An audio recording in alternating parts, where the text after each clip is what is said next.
Do you ever get hung up on trying to navigate the bass fingerboard, not feeling sure about where you are and how everything all fits together?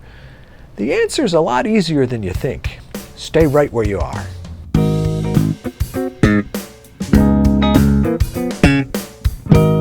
Hi, I'm John Liebman, founder and first baseman of ForBassPlayersOnly.com. I've taken the frustration out of learning bass so you can build confidence, have fun, and just enjoy making music.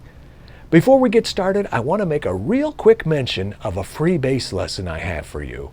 It's called 10 Easy Rock Riffs for Bass. It's a video lesson with play-along audio tracks and a downloadable PDF with all the music, including tablature. Just click the link under this video and you can download it, totally free. You'll like it. Okay, one of the biggest frustrations I hear from my students is about how they're struggling to navigate their way around the bass fingerboard, specifically knowing exactly where they are when they move from one position to another. Has that ever happened to you? It happens to everyone at some point.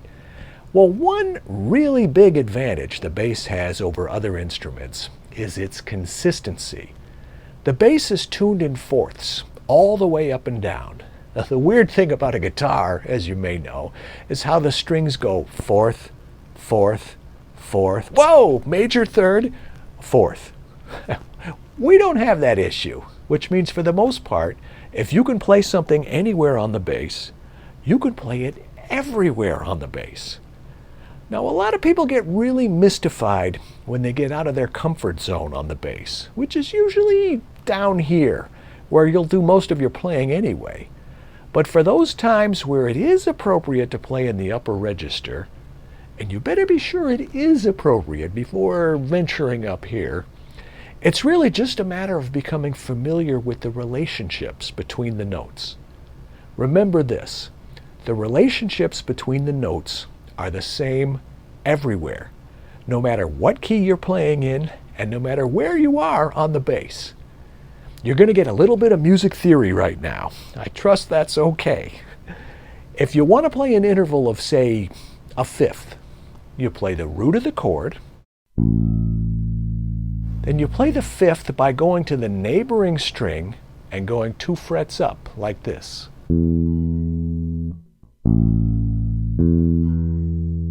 Now, if you can remember that shape, the string next door, 2 frets up, you can play a fifth anywhere on the bass.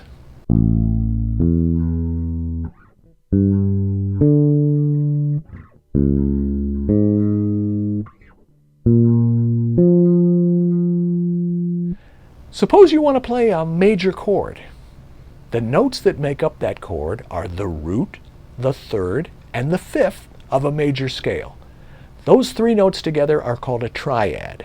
In this case, it's a major triad. For this example, you'll want to start with your second finger, like this.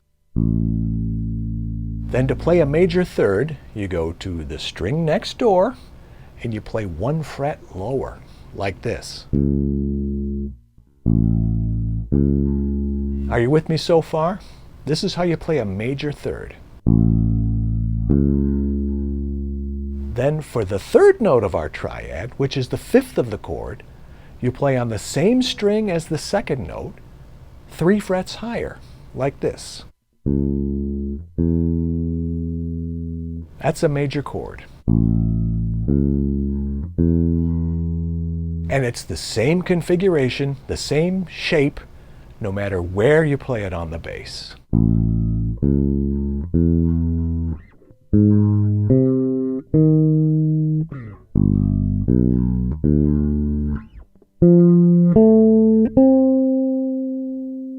Now suppose you want to play a minor chord, a minor triad.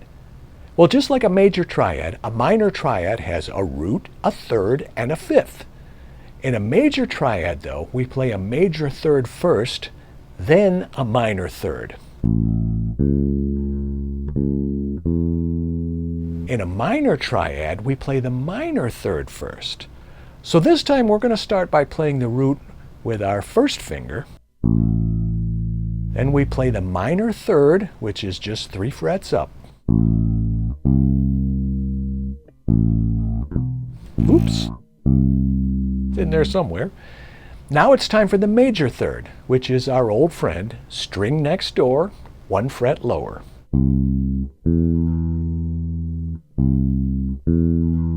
And that's what makes up a minor triad. And like everything else, if you can play it anywhere on the bass, you can play it everywhere on the bass. The bass is cool that way.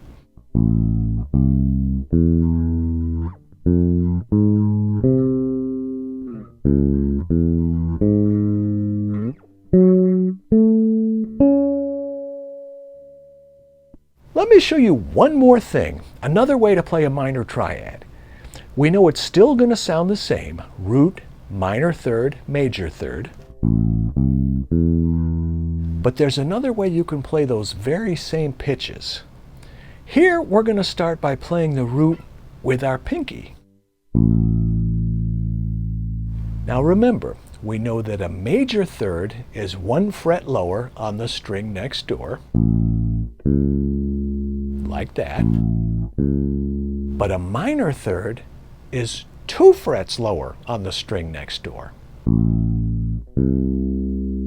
That's what a minor third sounds like, and that's how you play it. And in a minor third, we know we need to play a minor third, in a minor triad, we know we need to play a minor third, then a major third. How do we play that major third? Hint, I just told you. String next door, 1 fret down. So here's that other way to play a minor triad. And once again, bringing out the total coolness of the bass, if you can play it anywhere, you can play it everywhere.